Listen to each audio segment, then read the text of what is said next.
Good morning, everybody. Shawn P. Greene on the Shawn P. Greene Show. Today's a wonderful morning. We are live in Buffalo, New York, and today is Earth Day. That is going to be our Fun Fact Friday. Let's talk about Earth Day. But the biggest story for us here in Western New York and Buffalo is that we were announced. I'm not sure if it was the Weather Center, but Buffalo is the snowiest city in America this year. How about that? And we didn't even have any snow the last couple of weeks, really. You know, we've been pretty mild, but it was the November, December, January months that did it for us.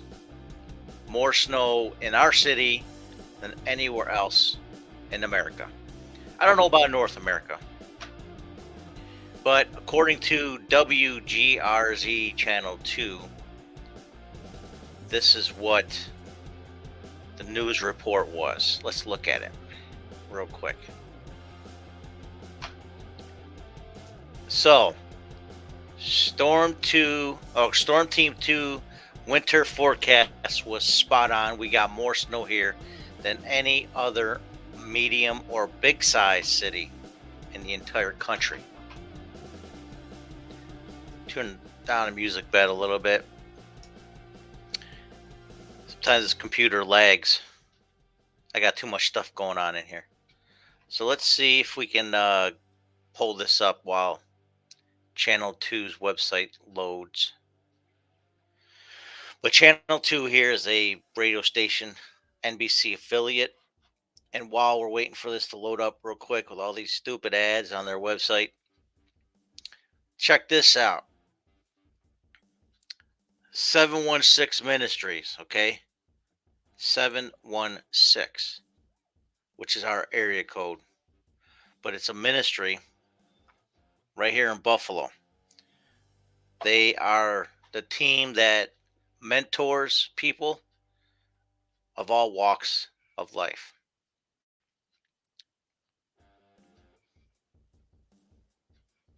So let's see. Let's take my face off of this. Let's get to this news report real quick.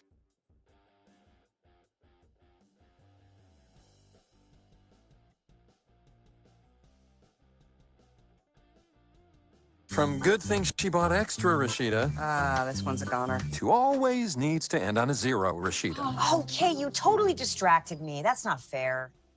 What? Earn cash back that automatically adjusts to where your spending is trending with the City Custom Cash Card.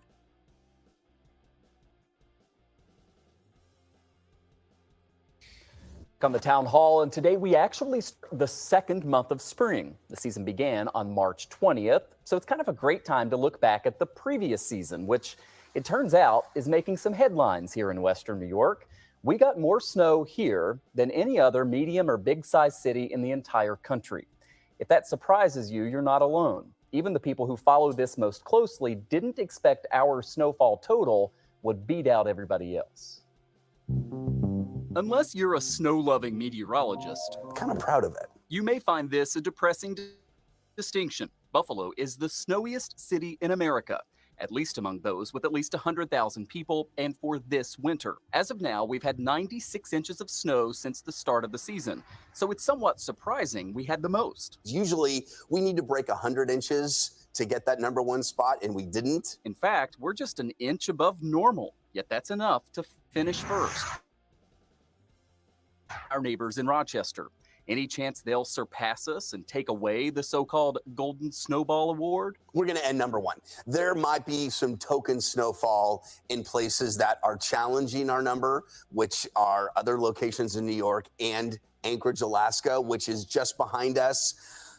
We're getting so deep into the season, I don't even think they stand a chance of topping our number. And it's a number storm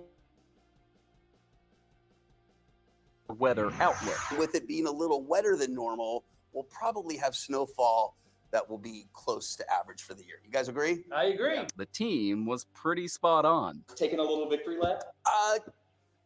Little pat on the back, you know. Although there was some nervousness in the Weather Center after we got very little snow early in the season. What's interesting, Michael, is that at around New Year's, when we had very little snow, we were like, wow, this winter may end up going the other way. But we all know what happened in January.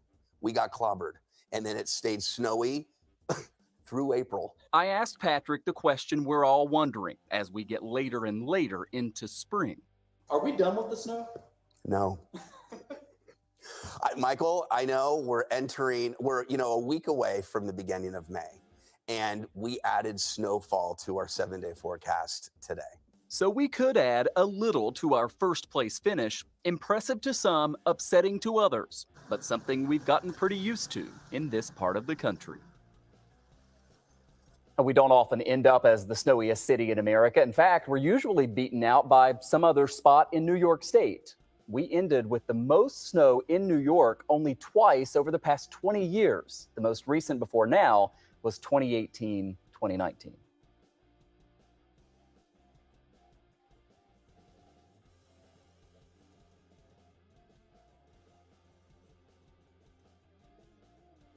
So you guys get the idea. Buffalo, #1 this year.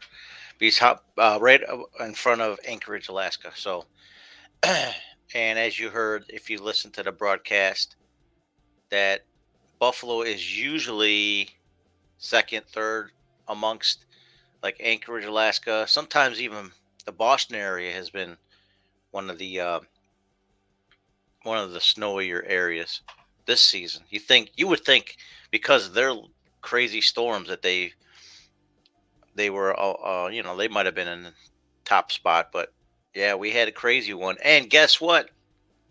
I avoided the entire winter impact this season. I was in Florida for 2 months straight, pretty much a week before Christmas until almost mid-February. And because of that, all these snowstorms, we just delayed our driving back. We weren't flying, we were driving. So, all right, so it's Earth Day. First thing, if you look on Google's search page, is they got a time, what do you call it? A time lapse image of Earth from somewhere, and a 20-year time lapse from December 2000 to December 2021. And it's showing the polar ice cap, if you will, of some place. So it's Earth Day. What does that mean? So we go to Google once again and search for all the different things. And do they celebrate Earth Day? I don't know. I don't think I've ever been in any part of an Earth Day celebration of any kind. I don't think I've went to an Arbor Day celebration, the celebrating trees. I don't think I've been that intense. So what is Earth Day? So for Fun Fact Friday, let's just talk about what today is. Once again, the 716 Ministries, such an awesome organization. They mentor people, they train people in getting into construction work. They teach them soft skills, how to interview, and they also have a like an office style, an office style of mentoring, customer service base. For call centers, there's a lot of those. So a lot of people that go through the program, they get hired, they move on, and sometimes within the organization of 716 and certain mentors that are hiring will hire from those classes. So I was proud to have been part of the soft skills mentorship last year. Got my 716 mug, and I'm also drinking the 3 Stories coffee that they sell. And oh my God, it's absolutely delicious. So I'm shouting out 716 Ministries and Three Stories Cafe, which is in that same building. They operate right there near Broadway or on Broadway in Fillmore, um, right in the middle of Buffalo's east side. It's fantastic. Three Stories Coffee. Now, mind you, I love Tim Hortons, but I'm going to be drinking this whole bag of Three Stories coffee before I go any further with my coffee consumption at home. All right, once again, we're just talking about Earth Day today because, you know, the hippies, the yippies, the yahoos, and everybody that's into preserving the planet. Now, I'm not saying it's a negative thing, but it's a thing that is a thing now, since 1969. The Summer of Love brought about a lot of people from the the baby boomer generation. It seems to be the baby boomers made the biggest impact, especially in the United States, culturally, around the world. They impacted the most.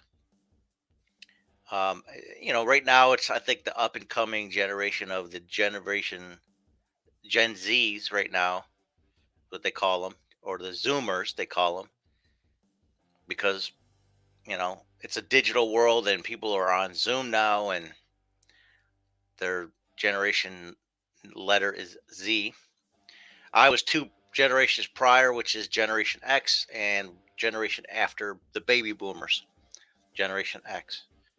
But the baby boomers, like my mother and my father's generation, they had the biggest impact culturally around the world.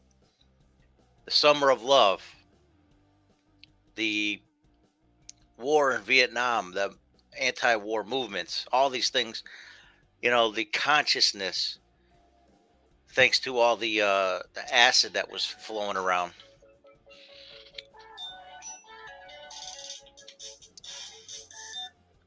Thanks to all the acid, the drugs, and everything that was flowing around from the late 1940s all the way through till now, even. But through the 60s, it became a popular substance to consume. Acid and marijuana and all that stuff. So these earthy types now, because of the Summer of Love. So in 1969, UNESCO conference in San Francisco. Here we go again. It's California. Everything seems to start in California. We talked about 420 was also a California day celebration. But in San Francisco, peace activist John McConnell, founder and creator of Earth Day and the Earth Society Foundation, designed the Earth flag, pursuing causes related to peace, religion, and science. I'm trying to figure out which religion that would be. He proposed a day to honor Earth and the concept of peace, to first be observed March 21st, 1970. It's almost a year, a little bit over a year before I was born.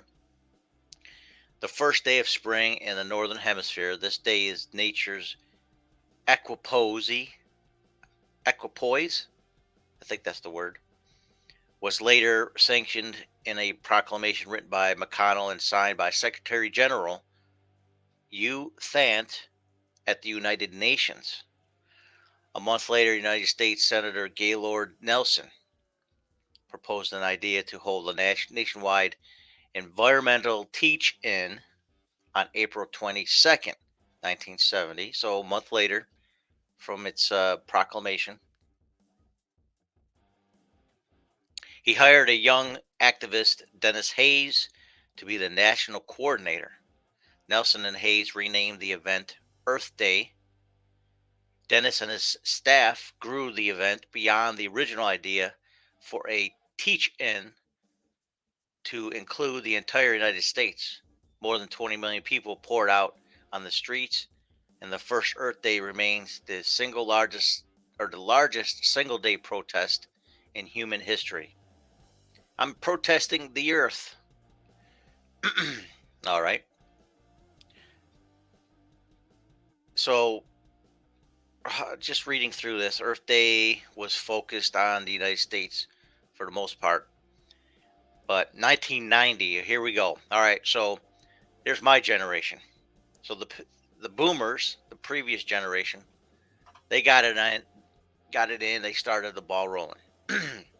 30 years, 20 years later, I'm sorry, my generation, the Generation X, kind of had a huge impact on the next wave of cultural ideals.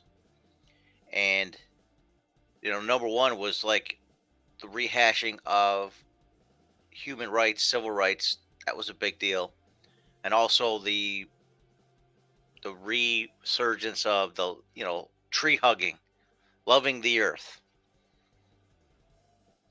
That came probably from the Northeast, mostly in Seattle, but the whole United States, they're down with all that stuff. The first Earth Day was focused on U.S. In 1990, Dennis Hayes, the original national coordinator in 1970, took it international and organized events in 141 nations. Wow, 20 years later, the impact internationally. On Earth Day 2016, the landmark Paris Agreement was signed by the United States, the United Kingdom, China, and 120 other countries. Now, after that agreement, the Paris Agreement, as you remember, just not trying to get political here, but if you remember, Donald Trump did an executive order, and he actually withdrew from the Paris Accord a couple years later after he was um, president. Once he became president, he just felt like it was a bad agreement. It was not favoring American industry, and it was a very bad idea. Now, mind you, China doesn't even adhere to this whole thing. And I'm not going to get into that today. But Earth Day, it's all about how to preserve the earth, save the earth, hug the trees, save your mama, save the polar ice caps, and all that good stuff. So, let's see, 2015, United Nations Climate Change Conference in Paris. This is just recent. So now this is Generation Y, or what we call the millennials. Okay, now it's the older people that are part of it. More likely boomers and Xers in this all these countries. They're part of it. But here we go, another 20 years later, almost 25 years. Now they're adapting internationally. Okay, so numerous communities engage in Earth Day week actions, an entire week of activities focused on environmental issues that the world faces. Climate change, previously known as global warming. On Earth Day 2020, which is 2 years ago, over 100 million people around the world observed the 50th anniversary, in which is being referred to as the largest online mass mobilization in history. Smack dab in the middle of the beginning of our pandemic lockdown worldwide, they did it.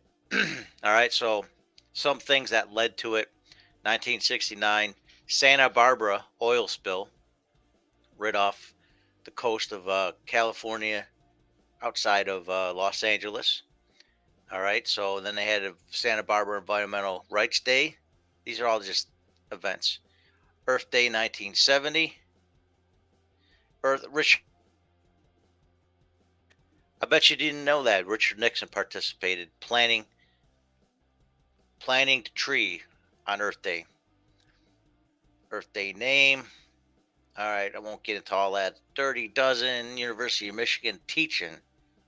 That was what their original plan was. Not sure what that's all about. Focus on pollution. So that's really what Earth Day started becoming more and more concerned about, is how the earth is polluted by us human beings. And the story started from that point on.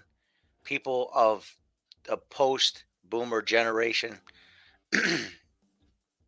namely my generation X, became inundated with people who were completely engulfed in how to depopulate the earth. Because at that point, by 1970, 2 billion people, I believe it was, could be more, but we're nearing 8 billion people, and so activists of the earth, they are looking for ways to kill off humans, to prevent human births, and to prevent the growth of the human species beyond this point of no return. I think, we're at 8 billion people almost, but some of these Earth Day activist people are looking at, okay, population overgrowth. So we got to get the human population down to 500 million people from 8 billion. How do you think that's going to happen? Well, we've experienced the attempt the last 2 years, 2.5 years actually, because it started in 2019 with the Wuhan wet market in China, with this COVID-19 spread from that point on around the whole world. And it's now ongoing with variants and all this stuff. So there's attempt number one, bioweapons to depopulate the earth so that the earth can breathe and can have a good life. Meanwhile, the human species cannot expand. This is one attempt. COVID-19. Happy Earth Day. Let's kill humans. What's another way? How about war? War is a great way to depopulate. You kill off as many males as possible. There's less reproductive fluids, I'll put it that way, a nice way to say it, going around to, fertilize seeds to make more humans. If you do that, you got a better chance at depopulating. So, war, famine is another one. So if we have enough wildfires burning all of our crops and famine, then people will starve to death. There's so many ways we can kill human beings. They have this television show, 1,000 Ways to Die or something like that. Why are they doing that? Are they trying to encourage people to die? Stupid television shows teaching people how to die. And we have people that say, oh, let's save our veterans, who are killing themselves at the rate of 22 veterans per day, I believe. And I could be wrong on that number, but that's what I think it is. Okay, so let's encourage more veterans to kill themselves by keep talking about it. Okay, awareness is more important, I think, for veterans, yes. But let's just keep talking about it. Maybe encourage a couple of them to off themselves. All right, let's get back to Earth Day. This is not Human Day. This is not the Humanism Day.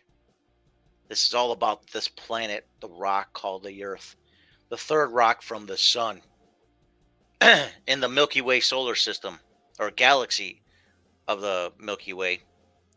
In I don't even know what we call our sun. We call other stars or suns names, but I don't even know what our sun's name is. SUN. Earth Day 1980.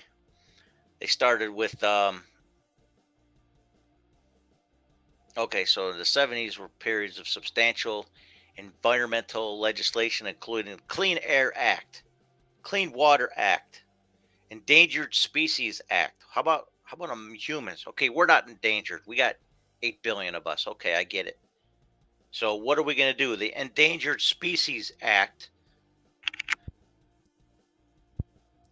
Endangered Species Act, in my opinion, if I was one of these type of people, is a great way to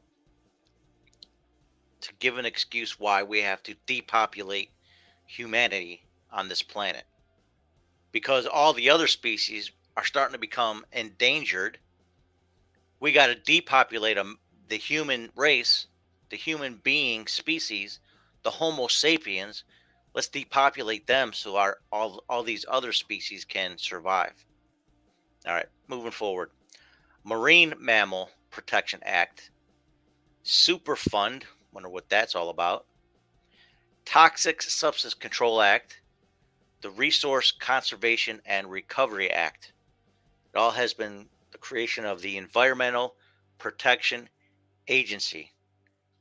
You guys need to understand where all of this control and ideas of the environmental policies come from.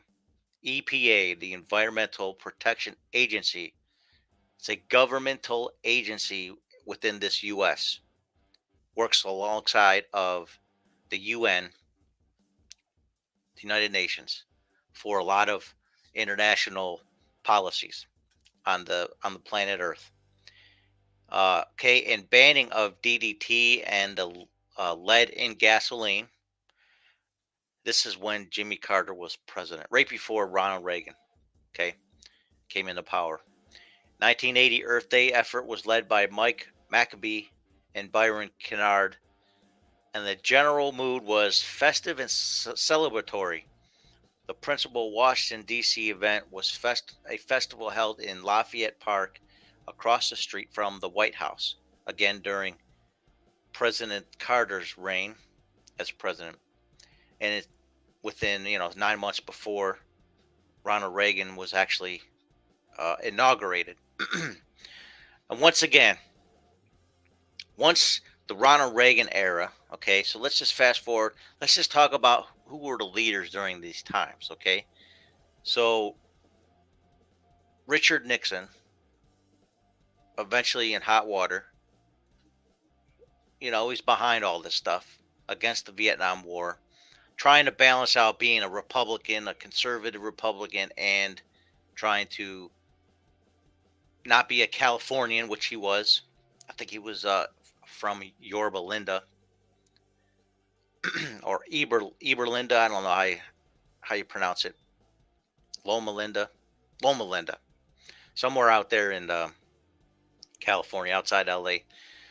So he's trying to balance out being a Californian, a conservative Republican, and a dirty scoundrel. Plus trying to be against the war as well as best as he can, while still being part of the war efforts. So that happened. That's kind of what was transpiring. The post Kennedy, post LBJ days. All this started. Let's give me some. I'm got a frog in my throat. Fun Fact Friday, folks. Earth Day. I'm so happy to be talking about this. So we have the 1980s was the Ronald Reagan era, 8 years of that. And then George Herbert Walker Bush. I think that's, or Wilbur. Is it Wilbur? H.W. Bush, the first one, the father. George Bush Sr. He was a leader in the country until 92. By that time, the Seattle music grunge scene, it was blown up. I mean, that music scene took over pretty much pop culture and was the dominant force in rock music, and even, culturally. Flannels, all the people from the Northwest were the trendsetters for the rest of this country. The Generation X generation, if you will. And a couple years after that, we have Bill Clinton as the president of the United States for 8 years, up until the year 2000.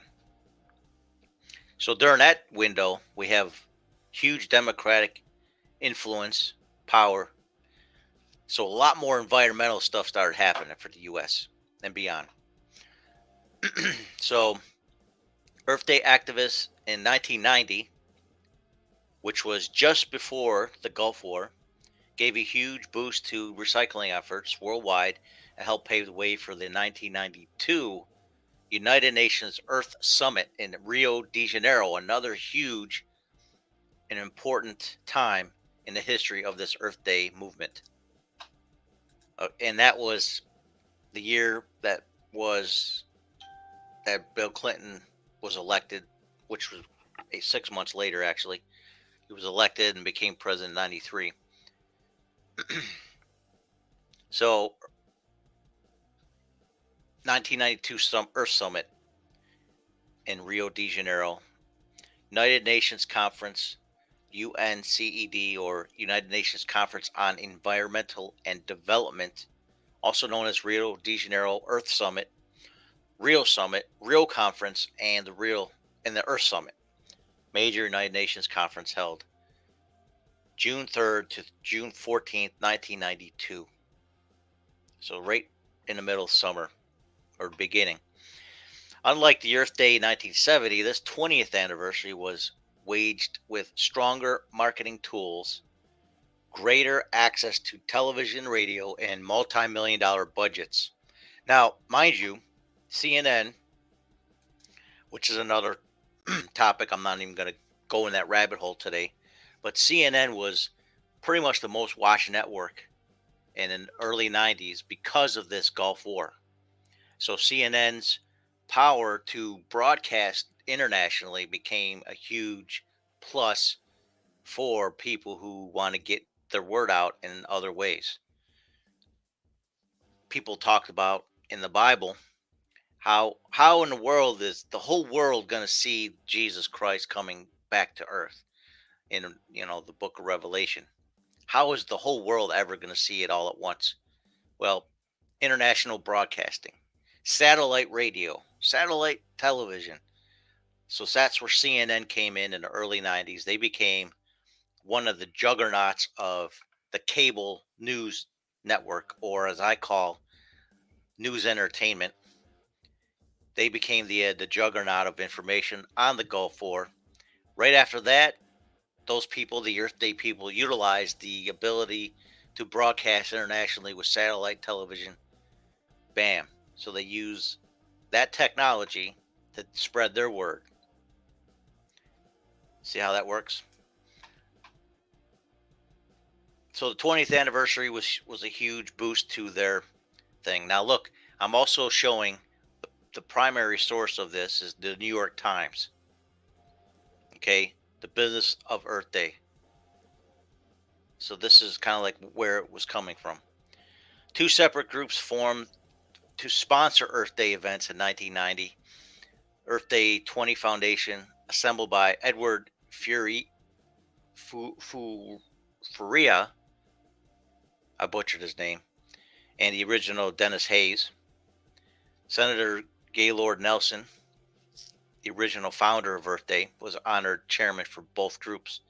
The two did not combine forces over disagreements about leadership of combined organization and incompatible structures. Okay, so there was controversy already in 1990 as to how and why Earth Day is formed and what it's all about. Good morning, happy Friday, Mother. Happy Earth Day. Today is Fun Fact Friday. I'm talking about Earth Day. I'm kind of explaining to our beautiful listeners, if you're listening only, and the viewers who are watching this on YouTube, Twitch, or Twitter right now, live, or possibly later on the website, ShawnPGreene.com. So Earth Day from 1990 to 1999 was a huge growth. I mean, exploded internationally beyond the U.S. borders. And of course, who was involved in international policy more than any country than the Clintons? I'm not talking about just Bill, but I'm talking about Miss Hillary Clinton as well. They were involved in international control of things. And you'll hear a lot of stuff about, the problems with the Clintons, specifically Hillary and her involvement in international foreign policy. Benghazi, probably the biggest disaster of her entire career. But that's not Earth Day. But it gives you an idea that she ruined a lot of countries over the years. You don't really realize it until you dig deep into the things that she did to either manipulate the powers to be. You got the Bosnia Herzegovina conflict and the Kosovo, those Balkan states. A lot happened there. A lot happened in North Africa. But I'm not getting into that rabbit hole. There's so much we could talk about policy wise, but I'm not going to do that. I'm just going to focus on the origins of this and kind of a little history behind it. So, since the 2000s, okay, the 1990s was really the expansion from U.S. to international, working with the UN. The United Nations and the U.S. relations became very close because of the Gulf War, a conflict between the U.S. and Iraq over, well, the Allied forces, okay?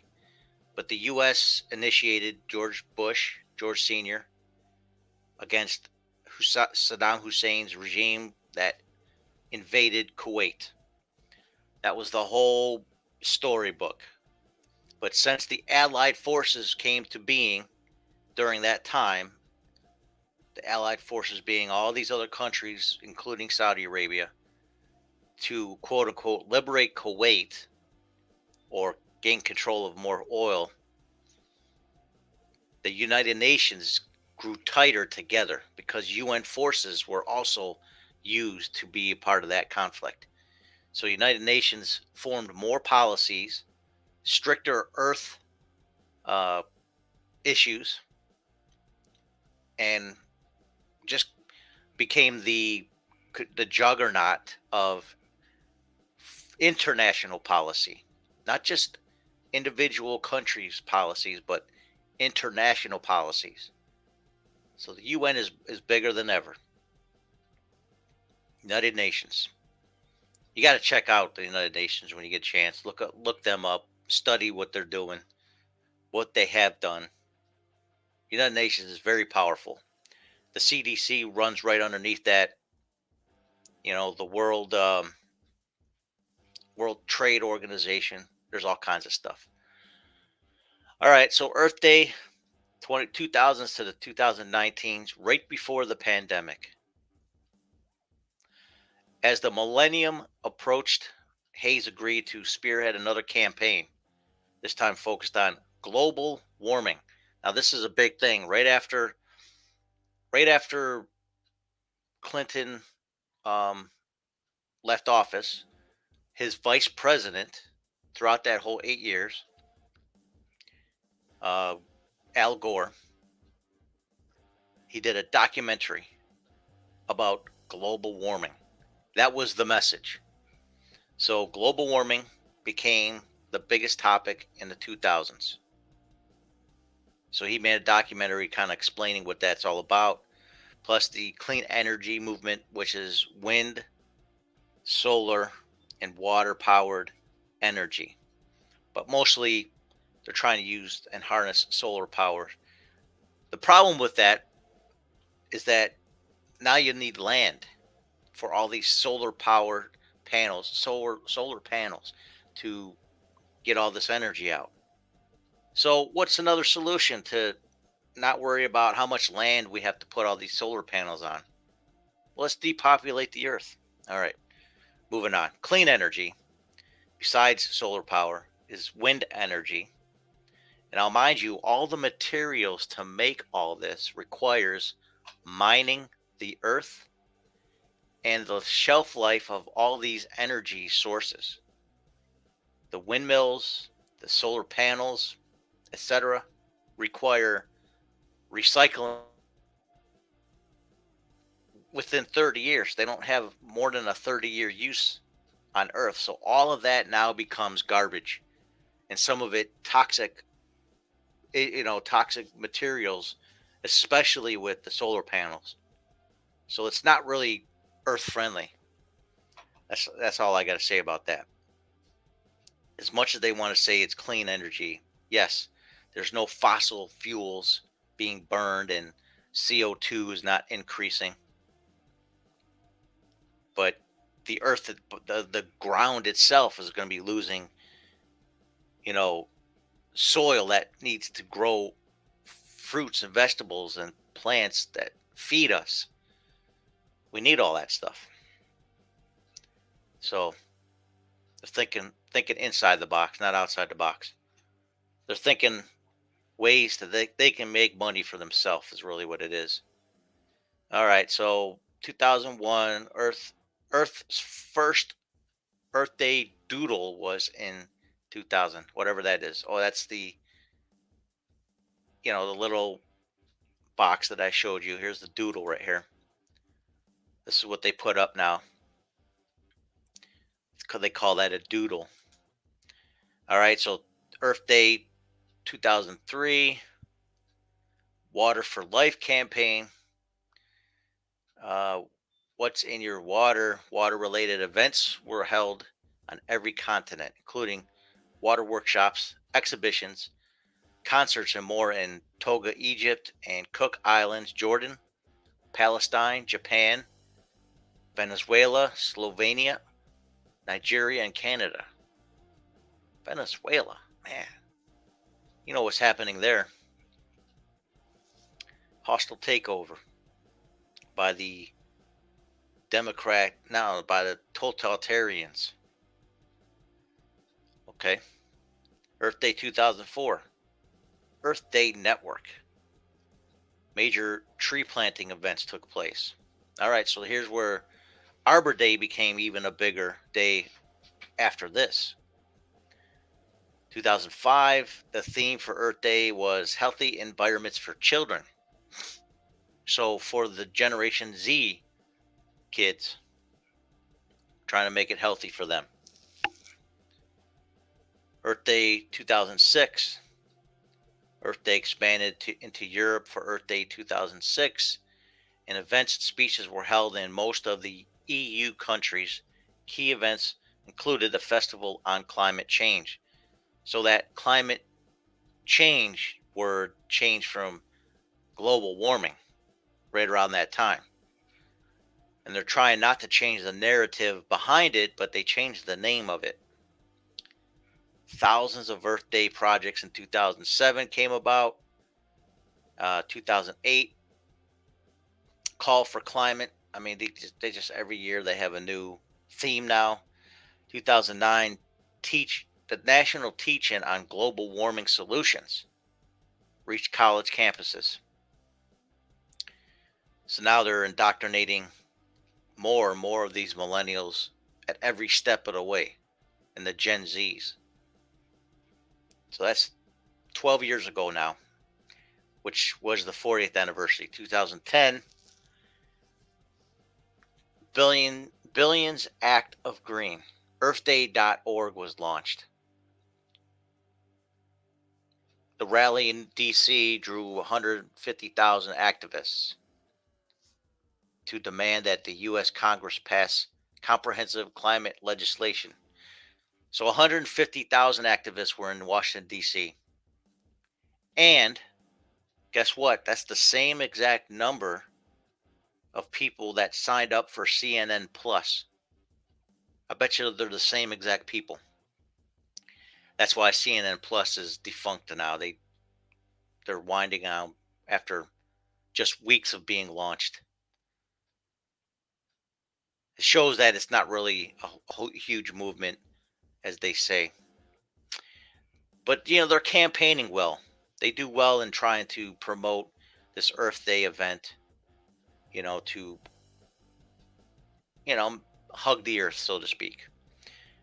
2011, in 17 of the world's most severely deforested countries, the Earth Day Network completed a project to plant over 1.1 million trees. Okay, so that it's not a bad thing.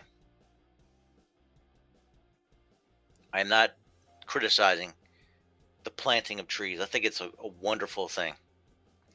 But it's funny that after George Bush Jr. took over as president and destroyed Iraq basically and continued to destroy Afghanistan, that's where Earth Day celebration took place in Tunis City and primary school events throughout Iraq, 2011.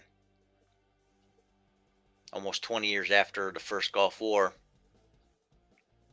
Now, Earth Day is in Iraq. Iraq was not an Earth Day type country, especially under Saddam Hussein. He wanted to control more of the Middle East. And he definitely hated the United States. 2012, 1 billion acres of green were achieved. Okay, great. 1 billion trees. Now, trees are important because they are part of the cycle of life for humans.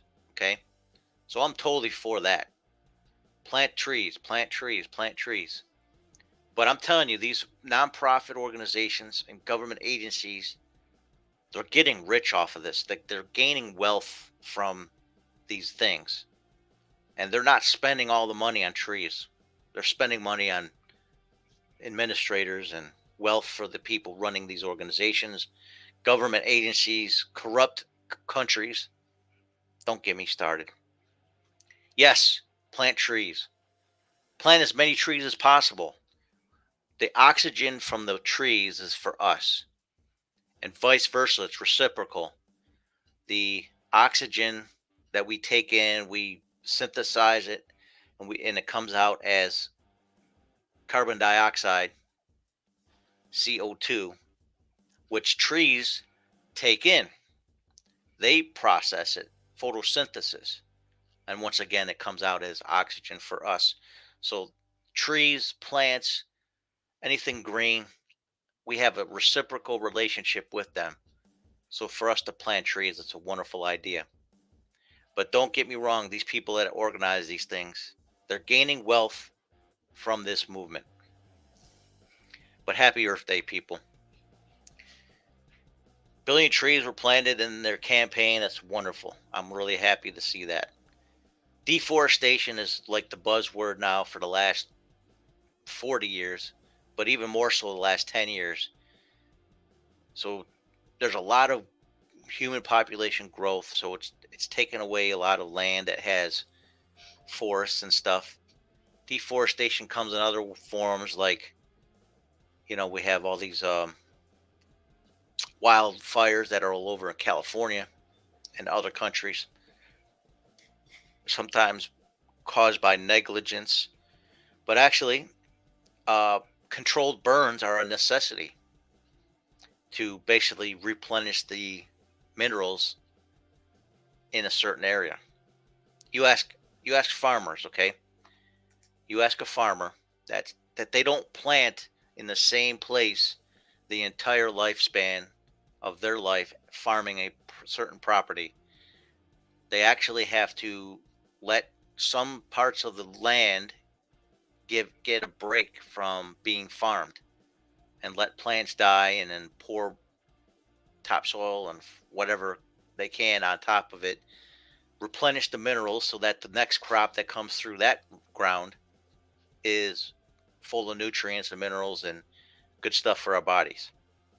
So deforestation is not necessarily because of growth of humans, but it's also because there are some controlled burns that are necessary to replenish that land. So you cut down trees, you burn them wherever it is, and then that's great. Within the next 2 to 5 years, that land will be even more nutritional for the growth of those new trees and plants and farmland, whatever it may be. So the big difference between the wildfires and controlled burns. But it's It's the Earth's or nature's way of making itself better, believe it or not. All right, so off my soapbox on what's naturally occurring. All right, significant. The 5-year countdown for 2020 50th anniversary, so they were ramping up 45th year. All right, 45th anniversary, the global theme. Okay, now it's all about marketing. They go from awareness to marketing. Marketing is like the biggest deal in anything now. If you got a nice catchphrase, people can sell more merchandise and t-shirts that year to make more money. But the 2015 global theme was termed "It's Our Turn to Lead." Wonderful. I think we've been leading as human beings for a long time, but maybe it's reference to Earth Day people. By the way, my mother and father and some other people, my nickname was Brother Huh. I was a little spacey when I was younger. And I think I still am it from time to time. I think I can watch paint dry for a couple hours. And I have no problem with that. But there's times that I'm so spacey that some people, I'm in my own world. People will say, back in the day when I was a kid, Earth to Shawn. So Earth Day to Shawn. Earth to Shawn, who are you okay? Where are you? Where'd you go? So great times in my life. Great memories. Earth to Shawn. Here we are, Earth Day 2016. The theme was trees for Earth. So even more emphasis on planting trees. Hundreds of mayors across the world participated in Earth Day 2016, focused on urban planning and reforestation. What does urban planning mean? I mean, there's some citation that's needed here, but what do you think urban planning means? Like when I came back to Buffalo, okay, 2010, I came here to live. I heard the mayor of Buffalo talking a lot about the inner city land. Like there been houses that were burned down, whatever, and they never rebuilt. And so they would clear the land, and it would be just a plot of land with no housing. Nobody owned it, or whoever did own it might have been the city. It just depends. But these were called brownfields, and so Mayor Byron Brown was in the news a lot during that time, talking about the brownfields, urban planning, what they're going to do about some of these plots of land that are just, useless within the city of Buffalo. And so they had this plan to not do anything with it really, because they don't want to build more houses, especially when we're losing people in this city. No, we're no different than the rest of the state of New York. New York State and Buffalo and New York City are losing a lot of people to mass migration to the south, where it's Carolina, Georgia, Florida, Texas. People are moving in droves from New York State. So because we're losing population, or we're not growing in population, we don't have all these houses being used that are in the city. Now, mind you, people are looking for housing now, and it's getting real expensive. And we have very little inventory in our city to resell. But they're not trying to make more housing in New York, in Buffalo, in the city of Buffalo, and they're not trying to repopulate our city. They're just allowing these properties to just go dormant, and basically we're spacing out all these houses that used to be crammed in the early 1900s to the mid 1900s, when we had the biggest population growth, huge industry. Happy Earth Day, mama. It's not a bad thing to say happy Earth Day.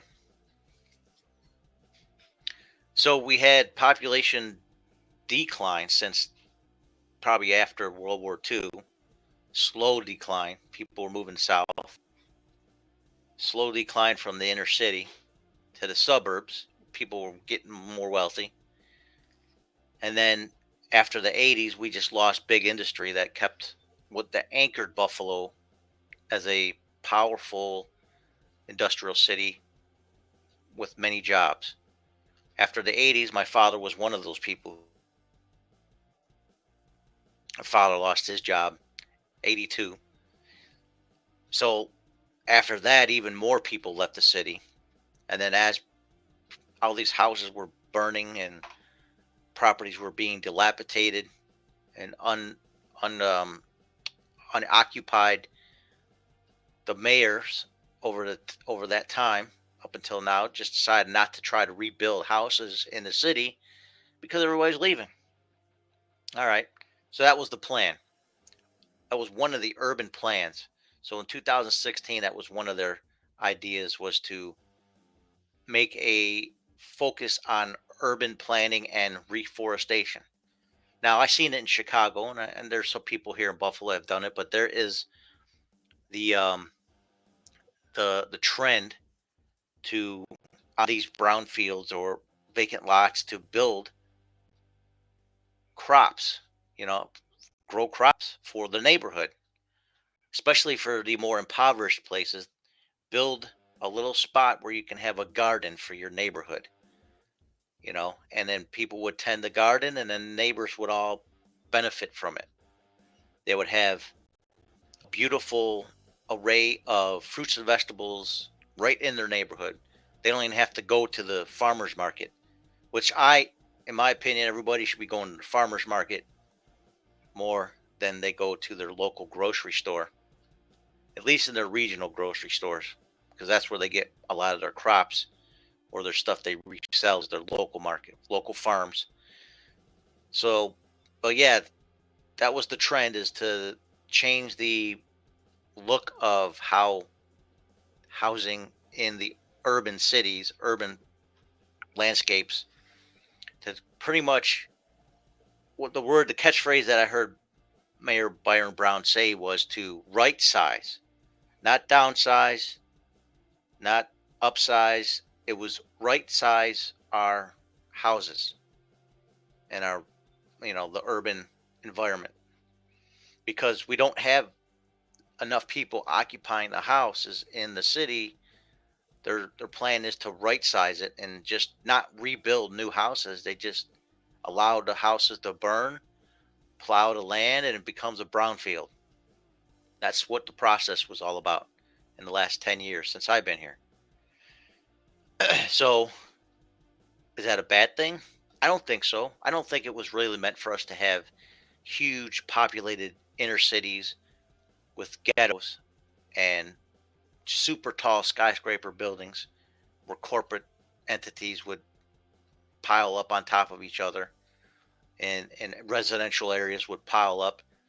Now, for convenience and, to not have to drive to work in many places, and maybe that will help the earth, having housing in the inner city with corporate work and proximity to an urban area or a industrial area, that might be helpful. But I don't think it was meant for us to have huge skyscrapers like New York City, where planes can crash into and kill 3,000 plus people and affect thousands more. Okay, 9/11. That was my reference. I think Buffalo is a right size city. I think we only have one real big skyscraper. Most of our buildings are, not beyond 20 stories. Only one building is up at that level, and it stands out. You can't miss it.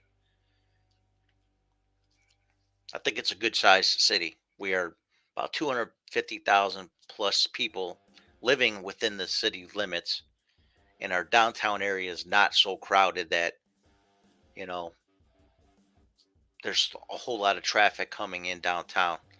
Our suburbs are full of jobs and stuff, and it's relatively an even area, I think, as far as commercial, industrial, residential areas to live.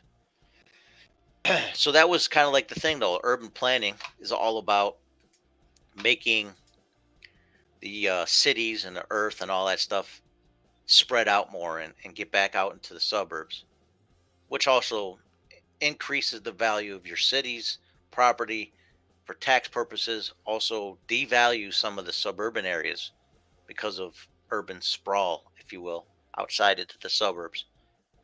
2017, I'll just wrap this up, okay? It's 2017.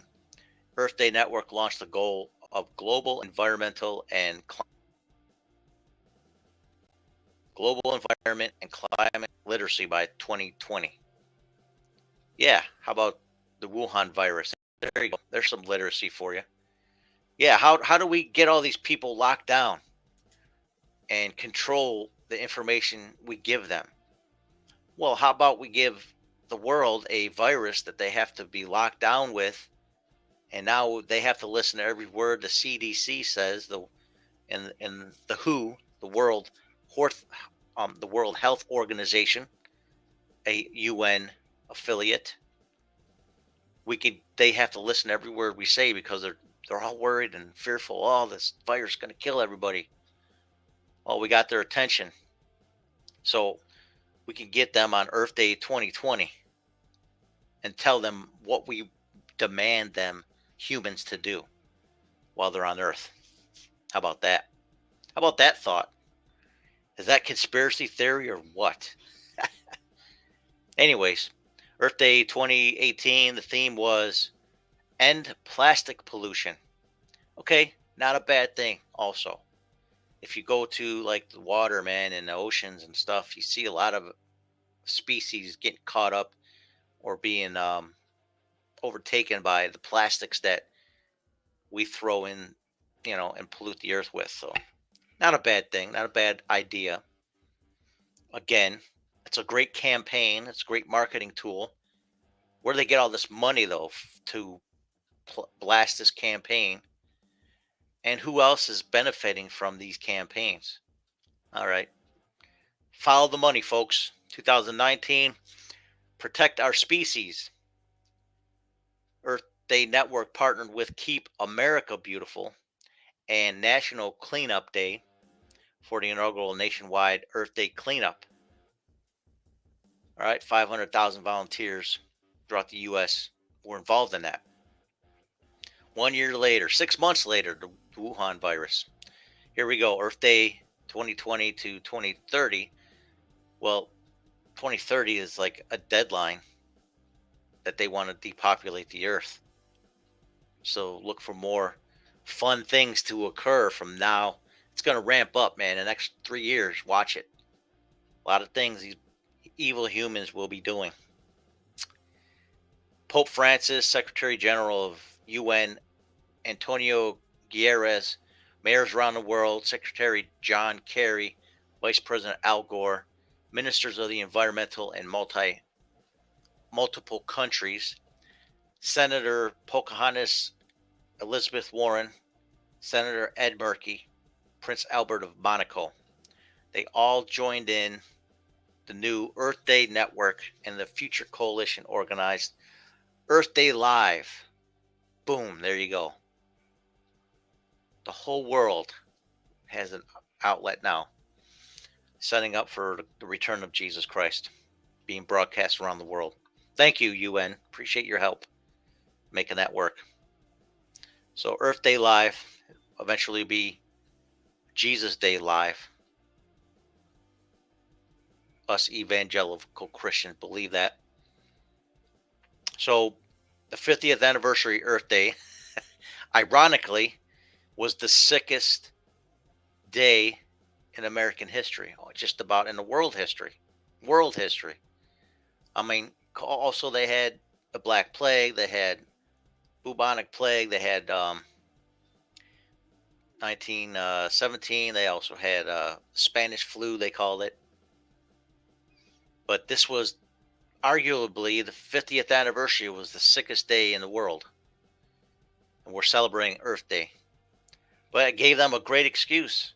Oh yeah, let's get this virus out there. So for our 50th anniversary, we got something really to complain about. Pretty good marketing. All right, so last year, Restore the Earth was the theme. Food environment, climate literacy, global Earth challenge, the global cleanup. And then this year, the theme is invest in our planet. Okay, so what are we doing to invest in our planet? How many people have cell phones? How many people have any electronics? Nobody's investing in our planet. Everybody's investing in technology. Where does all this technology come from? Well, as of late, China recently China is getting raw materials from Central Africa, which is the richest part of the world of minerals and materials and raw materials to make cell phones, to make chips, to make electronics that you all love. They are destroying Africa for your benefit of technology. That's right. That's what's happening. But guess what? Earth Day does not apply to China and the developers in Africa. It doesn't apply to those entities. It only applies to Europe and North America and parts of South America. It only applies to us, or the West, as some people like to just call us. Don't apply to China, though, does it? Of course not. So, today, invest in our planet. Invest in Apple on the stock market. It's been growing. Invest in all these tech companies that thrive on selling materials from all over the world to you. That's what everybody's investing in. They're not investing in our planet. So what is this theme all about? It features 5 primary programs. Again, these are some of them that have been going on. The Great Global Cleanup, sustainable fashion. How about that 420 clothing or stuff that's made out of hemp? Climate and environmental literacy, which means we are going to bombard you with information on how to save the planet. And we're going to raise a lot of funds through our nonprofits so that we can give our CEOs 2 or 3 houses, 2 or 3 yachts. Okay, so that's what climate and environmental literacy will result in. Canopy Project, food and environment, and the Global Earth Challenge. That's what's happening today. That's what's going on today. Today's theme: invest in our planet. All right, so I'm not going to negative Nancy here. I'm not saying don't do anything for Earth Day. No, it's okay to celebrate it. Celebrate it like you would every other holiday. But if you're going to celebrate Earth Day, celebrate the one who created Earth, Abba Father, Yahweh. Celebrate Yahweh. It's his planet. He created it. Just like Mom just put in there. She had a great scripture reference. This is excellent. Okay, I read it on Wednesday for Word Wednesday. It said, "In the beginning, God, or Yahweh, created the heaven, everything outside of this planet, and the earth." Okay, so who are we going to celebrate? Not what are we going to celebrate. Earth Day should not be celebrated to worship the earth. Earth Day should be celebrated to who created this planet. Okay, instead of all these organizations, here's my solution for Earth Day. Instead of all these organizations around the world doing all these great ideas, why don't we say, okay, Earth Day is to celebrate Yahweh for creating this place, creating our place to live, creating our place to subdue it, God's creation. And he also gave humans the mandate to subdue the earth, farm it, not control, but tend to the animals that he created for it. So yeah, God created the heaven and the earth. He created us humans to be stewards of this planet. So maybe all these organizations, some of them, I'm sure there's a lot of Christians involved, but some of them probably have the heart to truly go about their business as planned and do these wonderful things. And I applaud people who do things to be good stewards of this planet. But let's give honor to where honor is due for this day and why we do it. Not because we want to save the earth and destroy our humanity as overpopulated being species that pretty much is dominant in this world. But the creator who created this, every day we should honor him in every way possible, taking care of this earth. That's it. It's that simple. Read the word of God. It's real simple how to take care of the earth. He shows you, he tells you. What do you do with this planet? Okay? I applaud all these organizations. People are trying to do it with a pure heart, but I am not behind those people who are doing it to gain for financial purposes. They just control it like it's a business and it's their income. They get bonuses for doing this. Believe it or not, there's a lot of corrupt people involved in it. So let's get back to the scripture my mom brought up. The earth is the Lord and the fullness thereof. Exactly. The earth is God's property. Like Kirk Franklin and his group, God's property. So let's go to that. The earth is the Lord's. Let's find out exactly which scripture that is again. Okay, that's Psalm 24, 1 through 3. Let's just go to it. All right. The earth, this is for Earth Day. Thank you, Mother. That's a great scripture. The earth is the Lord's and the fullness thereof, the world and they that dwell therein. Okay, so we are the Lord's, okay? The crops are the Lord's. The animals of the world, okay? Excellent scripture, Mom. Thank you so much. For he that hath founded it upon the seas and establish it upon the floods, he who shall ascend unto the hill of the Lord, or who shall stand in his holy place. Basically, God is already, he owns this earth. This is his planet. His whole universe is his. He that hath clean hands and a pure heart, who hath not lifted up his soul unto vanity, nor swore deceitfully. Okay? This is the question, who shall ascend into the hill of the Lord? Who shall stand in his holy place? Those with clean hands, and who have no vanity. He shall receive the blessing from the Lord and the righteousness of God in his salvation. This is the generation of them that seek him, that seek thy face, O Jacob, Selah. Lift up your hands, O ye gates, be lifted up, ye everlasting doors, and the King of glory shall come in. Who is the King of glory? The Lord, strong and mighty, the Lord, mighty in battle. Lift up your heads, O ye gates, lift them up, ye everlasting doors, the King of glory shall come in. Who is the King of glory? The Lord of hosts. He is the King of glory. Selah.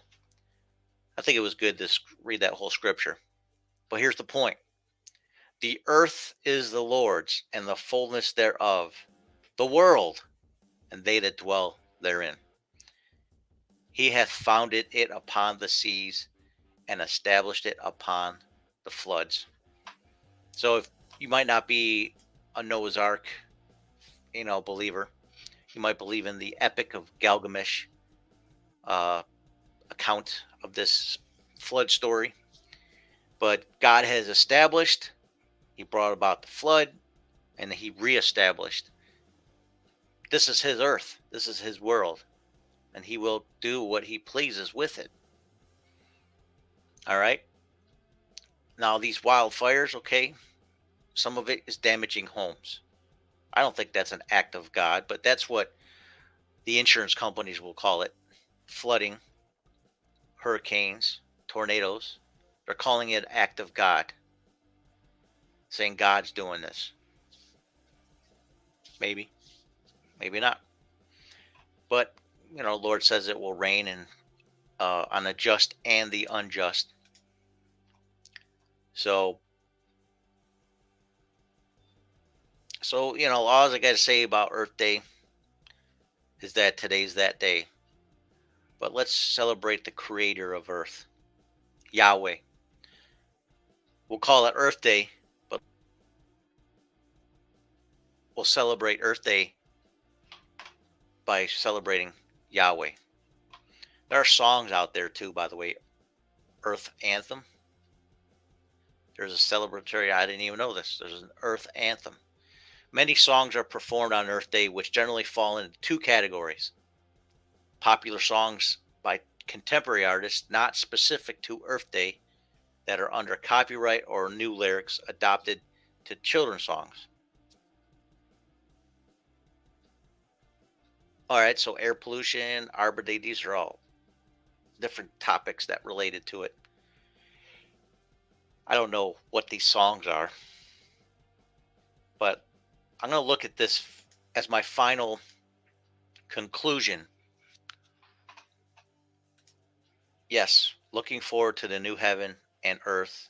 It will be pure and undefiled. Amen. I agree. Mom is always there chiming in, giving great feedback. Appreciate that.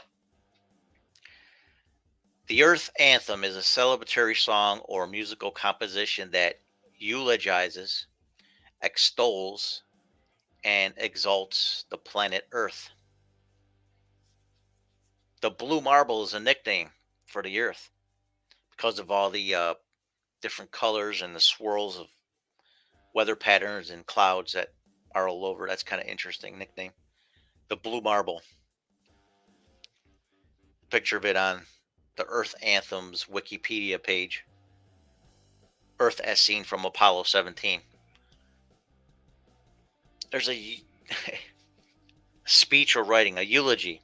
Speech or writing in praise of a person or persons or things, especially one who recently died or retired, or as a term of endearment. Okay, so a eulogy could also be a term of endearment, but almost like, oh, poor Earth, we wish you the best. We want you to be the greatest thing in the universe.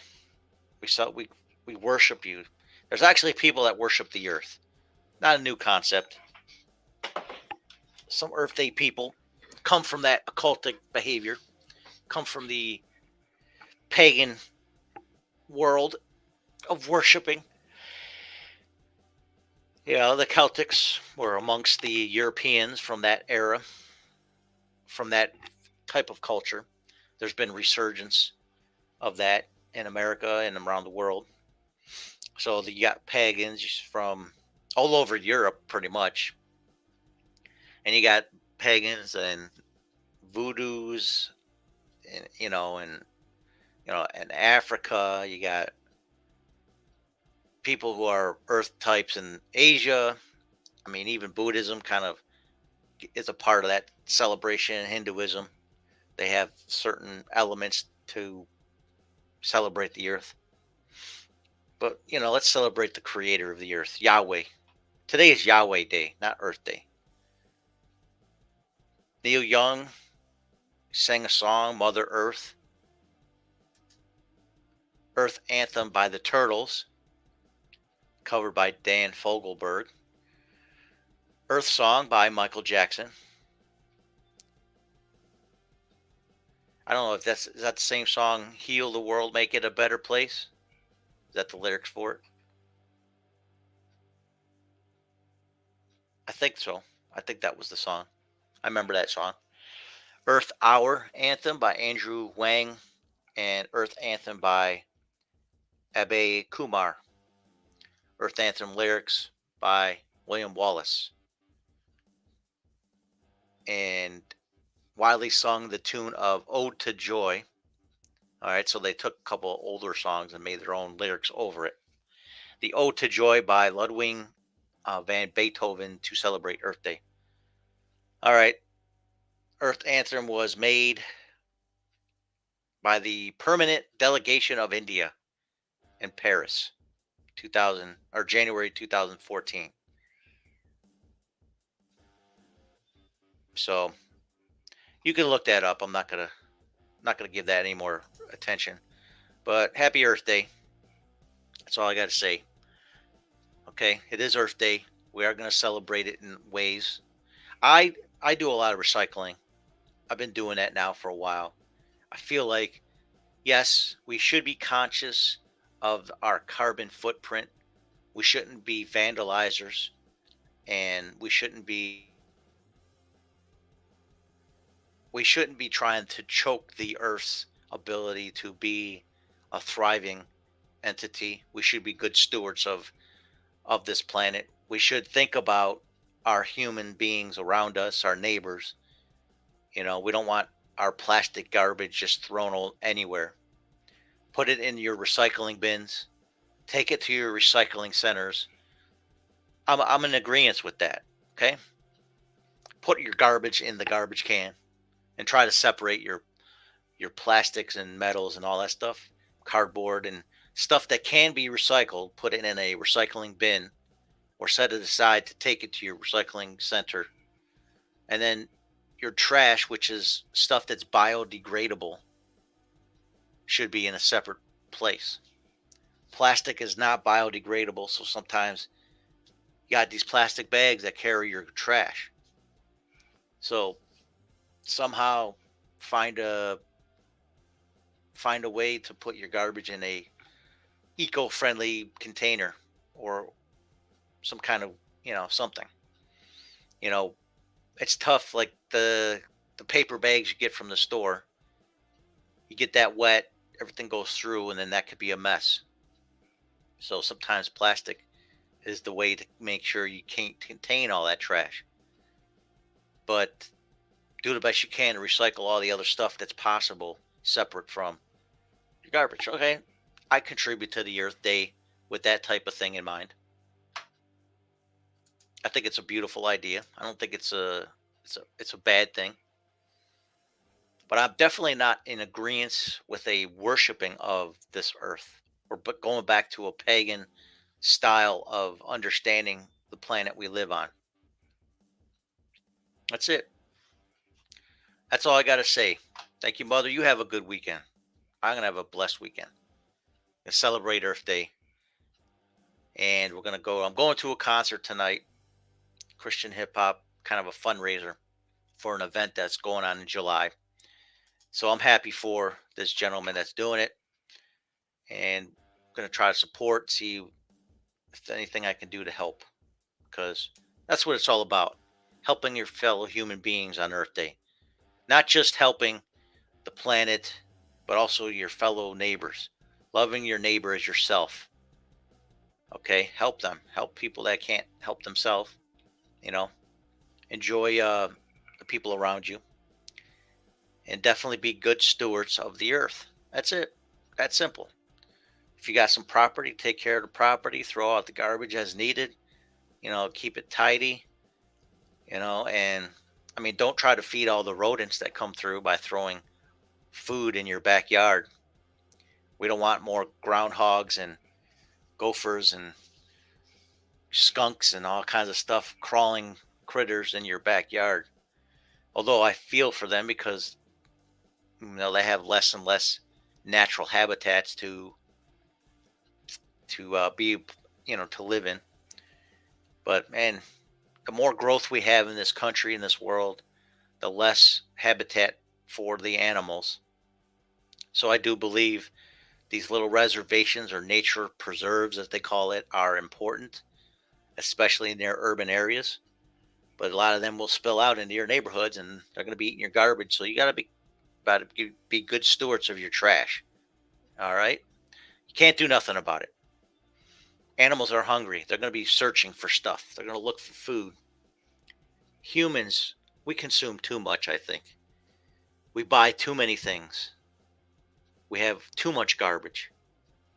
There's days where there's 2 or 3 bags of garbage that came out of a day's worth of activity. Why? Why so much?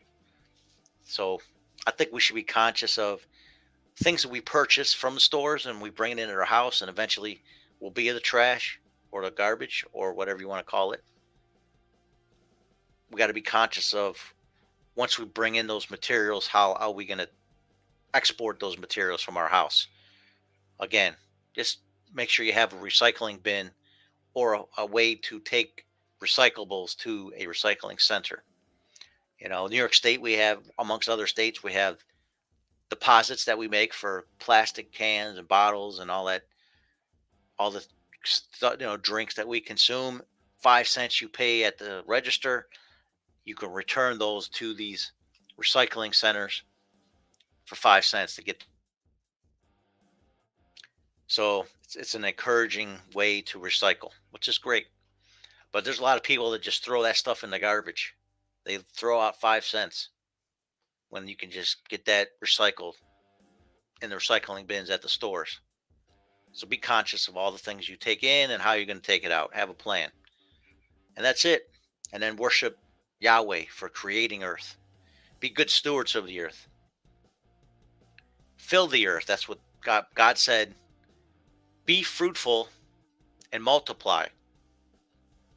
The opposite of what these depopulation types of people want to do. They're totally ungodly. They're looking ways to depopulate humanity and erase our growth of the human race. They want us from 8 billion people to 500,000 or 500 million people by 2030. So the next 3 years, people, I'm telling you, you thought this COVID-19 thing was a big deal. You think the Afghan war or this Ukraine war now, you think wars in general are at a big issue right now? You think COVID-19 was huge?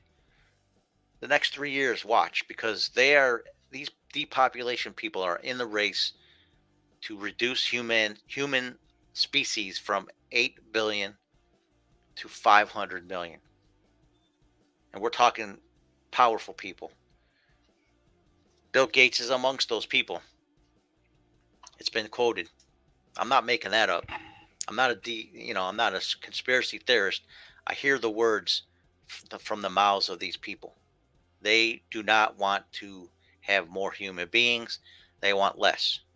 Melinda Gates was amongst another lady in Germany, was amongst an effort to depopulate the humanity in Africa, especially Nigeria, where the rate of births are about 7 per family, whereas America, we're about 2.5. So they're trying to depopulate West Africa with policies. Sex education, people, that's where it's coming. That's in the minds of all these people depopulating your sex education is the American way. Let's teach these kids to be trans so that we can't have reproduction. The opposite of what God said in his word. Be fruitful and multiply. You can't be fruitful and multiply when everybody's in the movement of being a transsexual or an LGBTQ form of sexuality. Now, this is not a hate speech, okay? I don't hate anybody who is going in that direction.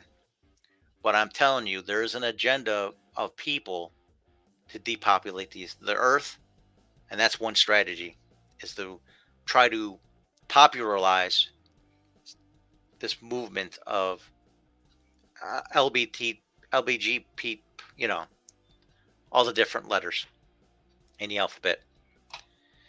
God says, be fruitful and multiply. Fill the earth. He wants us to subdue the earth.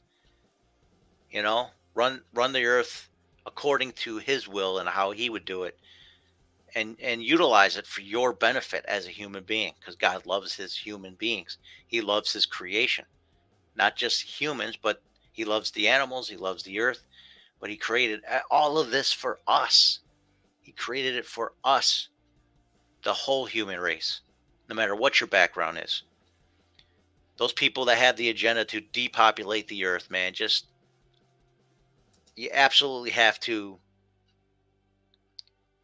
find out who these people are, see their agendas, listen to them, understand what they're doing, and don't do that. Don't go in that direction.